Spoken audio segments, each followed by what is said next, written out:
शाहरुख ने अंकिता को फोन किया। उसने कहा बात नहीं करूंगी, फोन मत करो। शाहरुख ने अंकिता का पीछा किया। अंकिता ने पलटकर एक बार भी नहीं देखा। फिर शाहरुख ने रची ऐसी कहानी कि झारखंड के साथ पूरा इंडिया हिल गया। आखिर अंकिता के साथ शाहरुख और नईम ने ऐसा क्या किया कि पूरा झारखंड गुस्से में? मासूम से दिखने वाली अंकिता से किस बात का बदला लिया गया? पूरी खबर सुनने के बाद आप तय करिए शाहरुख और नईम के साथ क्या करना चाहिए। अंकिता के घर के पास ही मुख्य आरोपी शाहरुख और नईम का घर है। झारखंड के दुमका में हर रोज की तरह जब अंकिता बाहर जाती तो पीछे से शाहरुख उसका पीछा करता। ये सिलसिला एक तरफा प्यार या लव जिहाद की तरफ बढ़ने लगा। शाहरुख ने कई दिनों तक अंकिता को रास्ते में रोककर बात करने की कोशिश की, लेकिन अंकिता ने हर बार अनसुना कर दिया। स्कूल और कोचिंग से आते जाते अंकिता के साथ ये सब हो रहा था। शाहरुख के खतरनाक इरादे का जरा भी आभास अंकिता को नहीं था। अंकिता के परिवार को लगा ये महज शरारत है, लेकिन कौन जानता था अंकिता की एक दर्दनाक मौत इंतजार कर रही थी।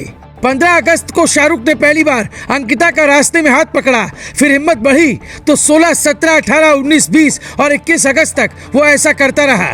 22 अगस्त को नईम ने अंकिता को धमकी दी, पूरा परिवार खत्म हो सकता है।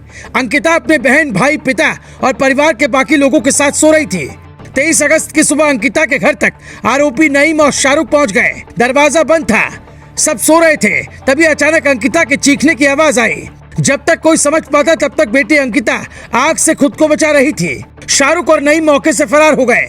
फिर एंट्री होती है डीएसपी नूर मुस्तफा की। अंकिता अस्पताल जाती है, उसका इलाज होता है और इधर डीएसपी मुस्तफा का खेल।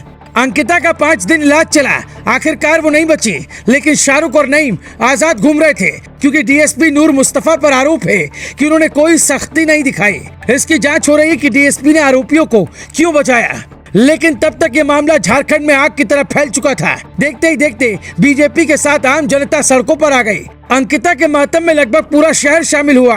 अंतिम विदाई में अंकिता जिंदाबाद के नारे लगे। शहर पूरा रो रहा था, लेकिन कुछ सवाल हंस रहे थे।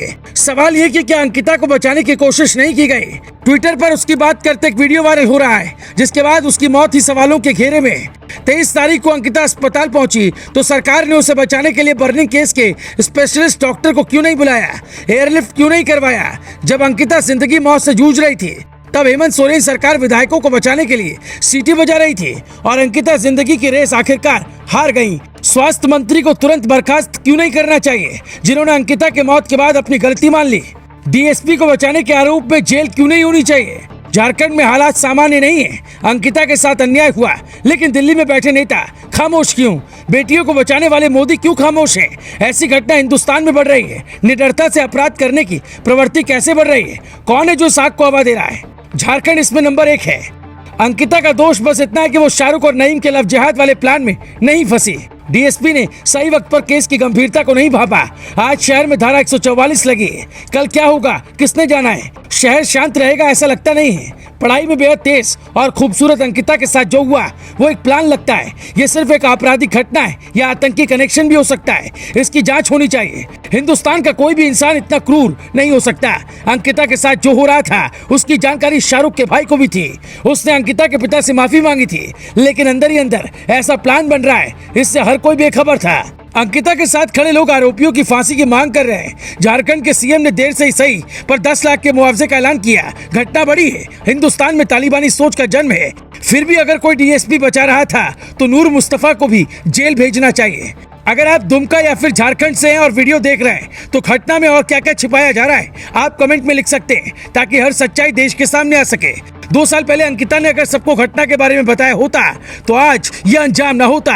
इसलिए अपराध हो तो तुरंत अपनों को बताएं, नहीं तो आरोपी शाहरुख हो या नईम, सबका हौसला ऐसे ही बढ़ जाता है। पुलिस अधिकारी बनने का ख्वाब अंकिता का अधूरा रह गया, क्योंकि सरकार नींद में सोई हुई थी।